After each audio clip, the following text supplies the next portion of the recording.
পরের দিন সকালবেলা দুইজন মহিলা এসে খাবার দিয়ে গেল।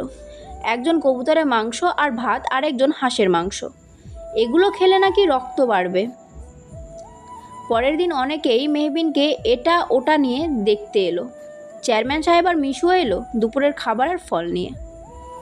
দেখতে দেখতে 3 দিন পার হয়ে গেল। মেহবিন এখন অনেকটাই সুস্থ। ও সকালবেলা রোদে বসে আছে বারান্দায়, তখন ওর ফোনে একটা কল এলো। ও রিসিভ করলো। ও কিছু বলবে তার আগে ওপাশ থেকে আওয়াজ আসলো, তোমার লাগ খুব ভালো, বুঝলে ডাক্তার? মেহবিন বুঝতে পারলো এটা নিশাচর, তাই ও বলল, বুঝলাম তো। আমি তো ভেবেছিলাম আপনি আরো আগেই আমায় ফোন করবেন। এমনি করলাম, এতটুকু ঝামেলা ছিল তাই আর কি। যাই হোক, জীবনে যেহেতু তোমার একটা সুযোগ দিল, তাই আমিও তোমায় একটা সুযোগ দিলাম। আমার পেছন ছেড়ে দাও আর ভালো থাকো। মেহবিন কিছুক্ষণ চুপ থেকে কি যেন ভাবলো আর বলল, আচ্ছা। কি আচ্ছা? কিছু না, আপনি আর কিছু বলবেন? নাও, এতটুকু ছিল। তবে ভবিষ্যতে যদি থাক আর না থাক বললাম না। বলেই ফোনটা কেটে দিল নিশাচর। মেহবিন এবার আর বের করলো না। তাতে ট্রেস করা যাবে কিনা জানে যাবে না। তার কিছুক্ষণ পর মুখরের ফোন এলো। ও ফোন ধরে সালাম দিল। আসসালামু আলাইকুম। ওয়ালাইকুম আসসালাম। কেমন আছো? জি আলহামদুলিল্লাহ, ভালো। আপনি? আমি আলহামদুলিল্লাহ ভালো আছি। তা ওষুধ খেয়েছো? খেয়েছি। আপনি খাবার খেয়েছেন? খেয়েছি। কোনো আপডেট? সেদিন যারা তোমাকে নিতে এসেছিল তারা সকলেই আজকে রাতে মারা গেছে। মেহবিন একটা দীর্ঘশ্বাস ফেলে বলল, ও আচ্ছা। আর কিছু বলবেন? তোমার মামার বাড়ি দাওয়াত দিয়েছে আমাদেরকে। তোমার মেহের ভাইয়া আর মাইশা আপু একটা বড় ডিলে সাকসেস পেয়েছে, তাই তাদের দুজনের ওনারে একটা সাকসেস পার্টি রেখেছে মন্ত্রী মেয়র চৌধুরী। সেখানে মাইশার উঠবি হাজব্যান্ড হিসেবে আলভিকে পরিচয় করিয়ে দেবে। তার সাথে পুরো পরিবারকেও যেতেই হবে সবাই। সব শুনে মেহবিন বলল, মামা আমাকে জানিয়েছে কাল। আজ থেকে ঠিক 8 দিন পর শুক্রবার অনুষ্ঠান। তুমি আসবে? না আসার কারণ দেখছি না। তাছাড়া না গেলে আদর আমার সাথে কথাই বলবে না। ওকে, তাহলে দেখা হবে বিআইন সাহেবা। ইনশাআল্লাহ। নিশ্চয়ই বেআই সাহেব। বিআইন সাহেব থেকে কিন্তু সাবধানে থাকবেন, যা তা হয়ে যেতে পারে। হলেও সমস্যা নেই, আমি সামলে নেব। ওকে, আল্লাহ হাফিজ। নিজের খেয়াল রেখো। আর হ্যাঁ, খাবার আর ওষুধ টাইমলি খেয়ে নেবে। আমি বিকেলে যাব দেখা করতে, তুমি বারণ করলেও শুনবো না। বলে মুখর কেটে দিল। মেহবিন কিছু বলতেই পারলো না, তবে ও হাসলো। আর কিছুক্ষণ পর শেখ শাহনওয়াজ এলো। তা দেখে মেহবিন উঠে দাঁড়ালো আর আগাতে লাগলো। তখন শেখ শাহনওয়াজ বললেন, উঠতে হবে না। সমস্যা নেই চেয়ারম্যান সাহেব। তা এই সময়ে আপনি? দাওয়াত দিতে আসলাম আপনাকে, সবাইকে দিচ্ছি, আপনাকেও একেবারে দিতে এলাম। ও আচ্ছা, তা কি উপলক্ষে? জেনিয়ার এঙ্গেজমেন্ট। ও আচ্ছা, কবে? ঠিক 8 দিন পর শুক্রবার। ডেটটা শুনে মেহবিনের কেন যেন হাসি পেল। সে একটু হাসলো। মেহবিন হেসে বলল, দুঃখিত, আমি আপনার দাওয়াত গ্রহণ করতে পারছি না। এবার তো কোনো সমস্যা থাকা কথা নয়। আছে সমস্যা। আমার ঢাকায় যেতে হবে একটা অনুষ্ঠানে, আর অনুষ্ঠানটা খুব ইম্পর্ট্যান্ট আমার জন্য। তাহলে আর কি করার? সেটাই। তবে আপনি কেন বেছে বেছে ওই দিনেই আপনার বাড়ির অনুষ্ঠান রাখলেন বলুন তো? তখন চেয়ারম্যান সাহেব অস্ফুট স্বরে বললেন, যাতে কারো মুখোমুখি না হতে হয়। কিছু বললেন চেয়ারম্যান সাহেব? মেহবিনের কথায় শেখ শাহনওয়াজের ধ্যান ভাঙল। তিনি বললেন, না, তেমন কিছু না। অনেক দিন ধরেই ছেলেপক্ষ চাচ্ছিল এঙ্গেজমেন্টটা করে ফেলতে। শুক্রবার একটা ভালো দিন, তাই এ দিনটাই সিলেক্ট করলাম। ও আচ্ছা। সেদিন আপনি থাকলে ভালো হতো। মিশুকে নিয়ে সমস্যা হতো না। আসলে ও তেমন মানুষজনকে ফেস করতে পারে না। ও স্বাভাবিক থাকতে পারে না। ও যদি হাইপার হয়ে সেদিন কিছু করে? তো কিছু করলে কি হবে? আপনার আর আপনার বাবার মাথা নিচু হয়ে যাবে। তার জন্য আপনার বাবা কারোর সামনে ফুলকে আনতে চান না। যে কোনো ভালো ওকেশন বা ভালো মানুষজন থাকলে মিশুকে আটকে রাখার নির্দেশ দেন। আপনার কোনো আইডিয়া তখন ফুল কি ফিল করে? একটা পাখিকে যখন প্রথম প্রথম খাঁচায় আটকানো হয় তখন সেই পাখিটা যেভাবে বের হওয়ার জন্য ছটফট করতে থাকে, ফুলও ঠিক তেমনটাই করে। ওর ব্রেনে কতটা চাপ পড়ে তার ধারণা আছে আপনাদের? নেই। আপনারা সেটা ধারণাও করতে পারেন না। তার জন্যই ফুল আরও সুস্থ হতে দেরি করছে। শেখ শাহনওয়াজ অসহায় চোখে মেহবিনের দিকে তাকালেন, কিন্তু আবার অন্যদিকে ঘুরে বললেন, আমি মিশুকে আটকে রাখতে চাই না, কিন্তু ও মাঝে মাঝে এমন পাগলামি করে, তার জন্য বাবা ওকে শাস্তি হিসাবে ওকে আটকে রাখেন। বাবার বাধ্য সন্তান হতে যে নিজের মেয়ের ক্ষতি করবে না চেয়ারম্যান সাহেব? মেয়েটা আপনার, তাই আপনাকেই প্রোটেক্ট করতে হবে। অন্যরা রক্ত রক্ত বলে ঠিকই চিল্লাবে, কিন্তু কেউ তার দায় নেবে না। আপনার মেয়ে, তাই দায়টা আপনারই।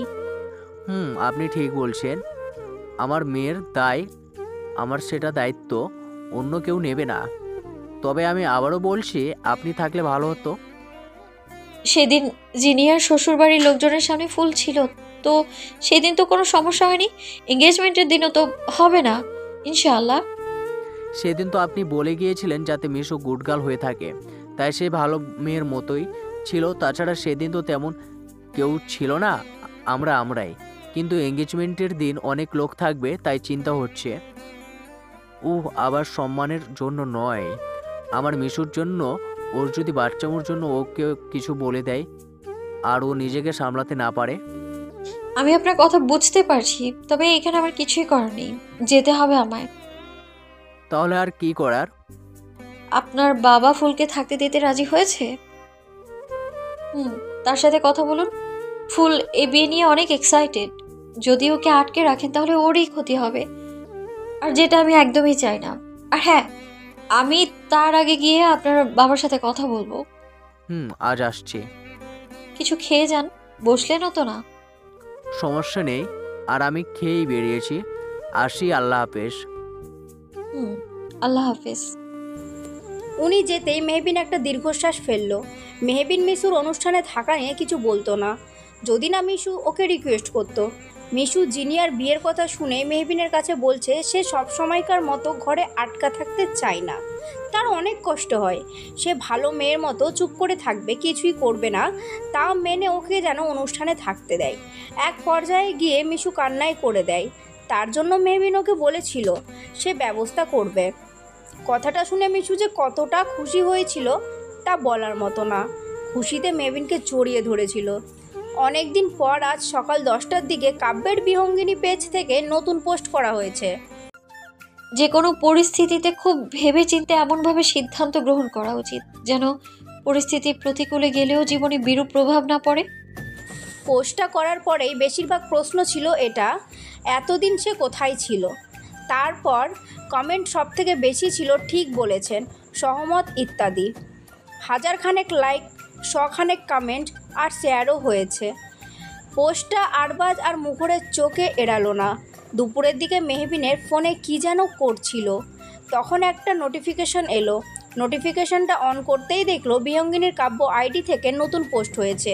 সেখানে লেখা, সে বোধহয় জানতো তার জীবন তার প্রতিকূলেই চলতে চায়, তাই তো সে এমনভাবে সব সিদ্ধান্ত গ্রহণ করলো যে প্রতিকূল থাকা সিদ্ধান্তগুলোও তার অনুকূলে চলে আসে।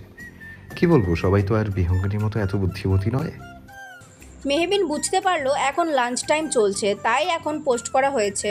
মেহবিন মুচকি হেসে লিখল, জীবন তো একটাই, তাই না? তাই প্রতিটা পদক্ষেপ একটু ভেবে চিন্তেই নেওয়া উচিত সবার। ওপাশ থেকে তৎক্ষণাৎ রিপ্লাই আসলো, তাই তো খুব ভেবে চিন্তে বিয়ে করার সিদ্ধান্ত নিয়েছিলাম।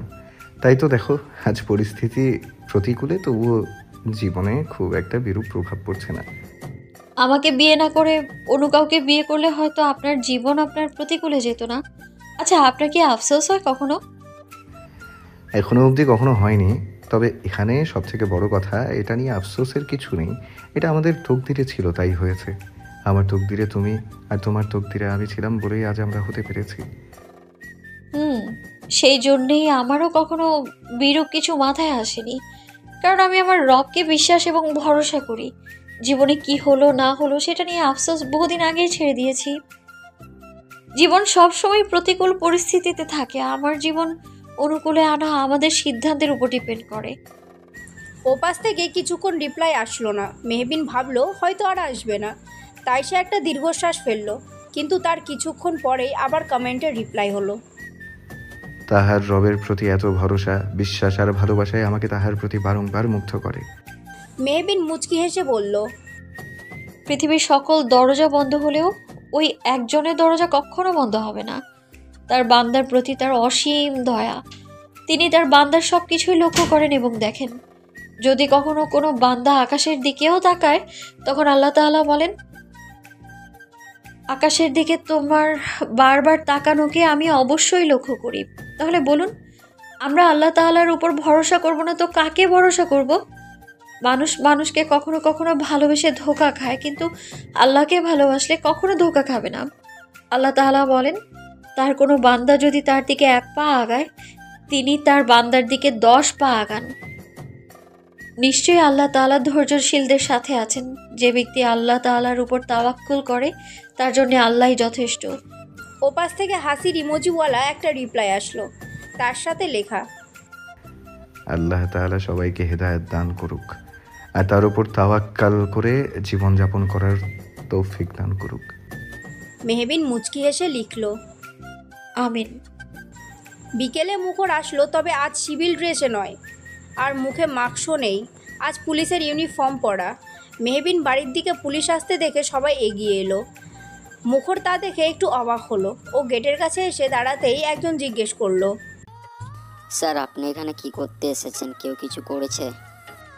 মুখর বুঝতে পারলো পুলিশ দেখে সবাই একটু ভয় পেয়েছে, আর একটু কৌতূহলও আছে সবার মনে।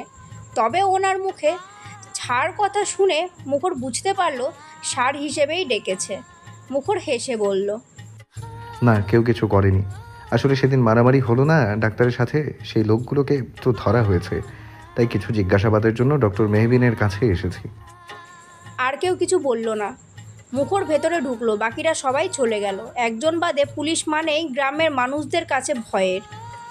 সবাই চলে গেল, তবে একেবারে গেল না। বাড়ির ভেতরে ঢুকে লুকিয়ে দেখতে লাগলো।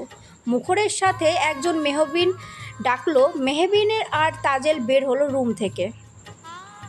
স্কুল থেকে ফিরেই সে মেহবিনের কাছে চলে এসেছে। মেহবিন মুখরকে দেখে বুঝতে পারলো ওর সাথে দেখা করার জন্যই এসেছে। এমনিতেও সকালে বলেছিল। লোকটা মুখরের কথা জানিয়ে চলে গেল। মেহবিন মুখরকে নিয়ে ঘরে ঢুকলো না। ও দেখতে পেয়েছে রাস্তার ওপাশ থেকে ওদের দেখছে, তাই ও বারান্দায় 2টা চেয়ার আনলো। মুখরকে বসতে বলল। মুখর বসতেই তখন তাজেল বলল, পুলিশ পাঞ্জাবিওয়ালা, তুমি এখানে কি করতে আইছো? তাজেলের কথায় মুখর হেসে বলল, তোমার ডাক্তাররে দেখতে এসেছি।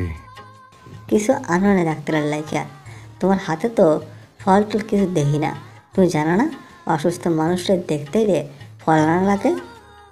তাজেলের কথায় মুখর ওর দিকে হাঁ করে তাকিয়ে রইল। আর মেহবিন মুচকি হাসলো। কিছুক্ষণ ভেবে মুখর বলল, আগে তুমি বলো এখানে কেন এসেছো? তাজেল হেসে বলল, ডাক্তারদের দেখতে? তুমি কি এনেছো তোমার ডাক্তারের জন্য? তাজেল আর মেহবিন বুঝতে পারলো মুখর তাজেলকে পিঞ্চ করছে। তাজেলও কম যায় না, সে দাঁত কেলিয়ে বলল, আমি ছোট মানুষ, কি আর আনো? তাও আমি বড়ই আনছিলাম, জিগা ডাক্তার রে। তখন মেহবিন বলল, নেত্রী কিন্তু আজ আমার জন্য বড়ই এনেছিল, কিন্তু আপনি কিছুই আনেননি, আবার আমাকে দেখতে এসেছেন। তখন মুখর বলল, ও আচ্ছা, তাহলে কি আমাকেও কিছু আনতে হবে? তখন তাজেল বলল, হা হা, আনতে হইব। অসুস্থ মানুষের দেখতেইছো, কিছু আনো নাই, এটা ভালো কথা না। তাহলে তো আনতেই হয়। ওই দেখো, গেটে কেউ একজন আসছে। তাজেল আর মেহবিন দুজনেই দুজনের দিকে তাকালো। সত্যি একজন আসছে, হাতে বড় একটা বক্স। মুখর মেহবিনকে এগিয়ে যেতে বলল। মেহবিন লোকটার থেকে বাক্সটা নিয়ে পড়ল। লোকটা মুখরের দিকে তাকিয়ে মুচকি হেসে চলে গেল। মেহবিন এটা দেখে এটা এনে বারান্দায় রাখলো। তখন মুখর বলল, এই যে সব এসে গেছে নেত্রী। আমি জানি আমি এই বাড়িতে আসলে সবাই যেভাবেই হোক দেখবে। আমি যদি নিজের হাতে কিছু নিয়ে আসি তাহলে অনেকেই অনেক কিছু মনে করবে, তাই অন্য একজনের হাত দিয়ে নিয়ে আসলাম। আর হ্যাঁ, এখানে শুধু ফল না, আর অনেক কিছু আছে। তোমার জন্য 1 বক্স চকলেটও আছে। আমি যাওয়ার পর তোমার ডাক্তারের থেকে নিয়ে নিও। তাজেল হেসে বলল, আচ্ছা, তুমি তো দেখি খুব চালাক পুলিশ পাঞ্জাবিওয়ালা। একটু চালাক না হইলে কি তোমার ডাক্তারে বিয়ে করতে পারতাম নেত্রী? তুমি তো দেখি আমার মতো কথা কওয়া শুরু করছো পুলিশ পাঞ্জাবিওয়ালা। হুম, তোমার কথা আমার ভালো লাগছে তাই। তা কেমন আছো দুজন? মেহবিন মুচকি হেসে বলল, আলহামদুলিল্লাহ ভালো। আমায় জিজ্ঞেস করবে না কেমন আছি? তখন তাজেল বলল, তুমি ভালো আছো দেখেই এনে আইছো, তাই ডাক্তার জিজ্ঞাসা করে নাই। এই তোমরা দুজন কি আমার সাথে মজা করছো? মেহবিন আর তাজেল দুজন দুজনের দিকে তাকালো আর একসাথে হেসে মাথা নাড়িয়ে বলল না, আবার একে অপরের দিকে তাকিয়ে মাথা নাড়িয়ে বলল হ্যাঁ। এর মানে মুখর বুঝলো দুজনেই মিলে ওকে বোকা বানাচ্ছিল। মুখর হেসে বলল, তা আপনারা দুজন কি অতিথি আপ্যায়ন করেন না নাকি? কেউ বাড়িতে আসলে নাস্তা দিতে হয়, এইটুকু ভদ্রতা নেই নাকি? মুখরের কথা শুনে মেহবিন ভেতরে গেল আর একটা প্লেটে খাবার সাজিয়ে নিয়ে এলো। মুখর হেসে ফেলল, তারপর তিজোরে আরও কিছুক্ষণ কথা বলল। ওদেরকে কেউ কেউ দেখছে বলে মুখর তাড়াতাড়ি চলে গেল, তবে কেউ ওরা কি কথা বলছে সেটা শুনতে পায়নি। এরপর মেহবিন মুখরের দেওয়া বক্সটা নিয়ে নিজের ঘরে ঢুকলো। বক্সটা খুলতেই সবার প্রথমেই একটা গোলাপ ফুলের তোড়া দেখতে পেল। সেটার ওপরে লেখা বিহঙ্গিনীর সাথে সাক্ষাতের জন্য। তার নিচে দুটো চকলেট বক্স, একটা তাজেলের আর একটা মেহবিনের। তার নিচে কয়েক রকমের ফল, তার নিচে মেহবিনের ফেভারিট চিপস বিস্কুট। আপনি নাকি মানে মিশুমণিকে অনুষ্ঠানে থাকতে বারণ করেছেন? মেহবিনের কথায় শেখ সাহেন্সা মেহবিনের দিকে তাকিয়ে বলল, তো কি করবো পাগল, কে অনুষ্ঠানে নিজেদের মান সম্মান ডুবাবো নাকি? মিশু পাগল নয়, ও একটু অবুঝ, আর কিছুই না। এত বড় দামরা মাইয়ার কাজ যদি 5 বছরের পোলাপাইনের মতো হয় তাইলে কি চলবো? তারে তো সবাই পাগল বলবো তাই না? তাই মান সম্মান খুয়ানোর জন্য ওরে অনুষ্ঠানে রাখবো না। কোনোদিন রেখেছেন কোনো অনুষ্ঠানে যে বুঝবেন ও আপনার মান সম্মান ডুবাবে কি না? আমাদের পারিবারিক বিষয়ে তোমার না কথা বলাই ভালো। আমি তো আপনাদের পারিবারিক বিষয় নিয়ে কিছু বলছি না, শুধু মিশুকে নিয়ে বলছি। মিশু জিনিয়ার বিয়ে নিয়ে অনেক এক্সাইটেড, তাই ওকে আটকে রাখবেন না। অনুষ্ঠানে কিছু হইলে তুমি তার দায় নিবা। তাছাড়া তুমি তো শুনলাম ঢাকায় যাইবা, ওরে সামলাইব কেটা? এ কথা শুনে মেহবিন একবার শেখ পরিবারের সদস্যদের তাকালো। মিশু ওর হাতটা শক্ত করে ধরলো। পাগল বলার পরও কিছু বলল না, কারণ মেহবিন বলেছে একটা কথাও না বলতে, তাই সে চুপ করে আছে। পরশুদিন শুক্রবার আর জিনিয়ার এঙ্গেজমেন্ট, তাই আজ সে এসেছে শেখ শাহনাজ তার সাথে কথা বলতে। কাল রাতেই শেখ শাহনওয়াজ জানিয়েছেন তার বাবা রাজি নয় মিশুকে অনুষ্ঠানে রাখতে, তাই আজ এসেছে হাসপাতাল থেকে সোজা এখানে। বাড়িতে এসে সবাইকেই পায়, শুধু আরবাজ আর ওর কাকা মামা ছাড়া। মেহবিন সবার শেষে মিশুর দিকে তাকালো। তখন মিশু ফিস করে মেহবিনের কানে কানে বলল, আমি গুড গার্ল হয়ে থাকবো, কিছু করব না, প্রমিস। তা শুনে মেহবিন শেখ শাহেনশাহের দিকে তাকিয়ে বলল, আমি না থাকলাম তবু ওকে থাকতে দিন। কিছু হলে আমায় ফোন করবেন, আমি চলে আসবো মিশুকে সামলাতে। তোমার কথা শুনে ওরে রাখতেছি, কিছু হইলে তোমার দায় কিন্তু। আর মিশু যদি পাগলামি করে তাইলে এরপর থেকে আর কোন অনুষ্ঠানে ওরে রাখা হইব না। শেখ শাহেনশাহের কথা শুনে মেহবিন হাসলো, সাথে দুজনের মুখে হাসি ফুটে উঠল। তারা হলো শেখ শাহনওয়াজ আর মিশু। মেহবিন মুচকি হেসে বলল, আচ্ছা। তারপর মেহবিন সবার থেকে বিদায় নিয়ে বাড়ির পথে রওনা দিল। বাড়ির সামনে আসতেই দেখলো নৌশি দাঁড়িয়ে। ওকে দেখে মেহবিন বলল, নওশিদ, তুমি এখানে? আপনার জন্যই অপেক্ষা করছিলাম। কেন? তাজেল, তাজেলের কথা শুনে মেহবিন তাড়াতাড়ি করে বলল, কি হয়েছে নেত্রীর? জানি না, কলেজ থেকে আসার পর দেখলাম চুপচাপ শুয়ে আছে। পরে শুনলাম স্কুলেও যায়নি। আমি জিজ্ঞেস করেছিলাম, ও কিছুই বলেনি। ওভাবেই নাকি সকাল থেকে সারাদিন না খেয়ে শুয়েছিল, জোর করে কেউ উঠাতে পারেনি। পরে শুনলাম ওর। তাজেলের অবস্থা দেখেই মেহবিন তাজেলের বাড়ির দিকে হাঁটা ধরল। নৌশি আর কিছু বলার সুযোগ পেল না, তাই মেহবিনের পেছন পেছন চলল। মেহবিন যখন যাচ্ছে তার নেত্রীকে ঠিক সামলে নিতে পারবে, তাই ভেবেই নৌশি একটা স্বস্তির নিঃশ্বাস ফেলল। মেহবিন তাজেলের বাড়িতে পৌঁছে দেখলো তাজেলের মা আর ভাই বোন তাদের বারান্দায় বসে কি যেন করছে। ও এক পলক সেদিকে তাকিয়ে তাজেলের ঘরে গেল। নৌশি যা বলেছিল তাই ও শুয়ে আছে চোখ বন্ধ করে। মেহবিন তাজেলের পেটের সামনে ওখানে চকিতে বসলো আর তাজেলকে আলতো করে ডাকলো।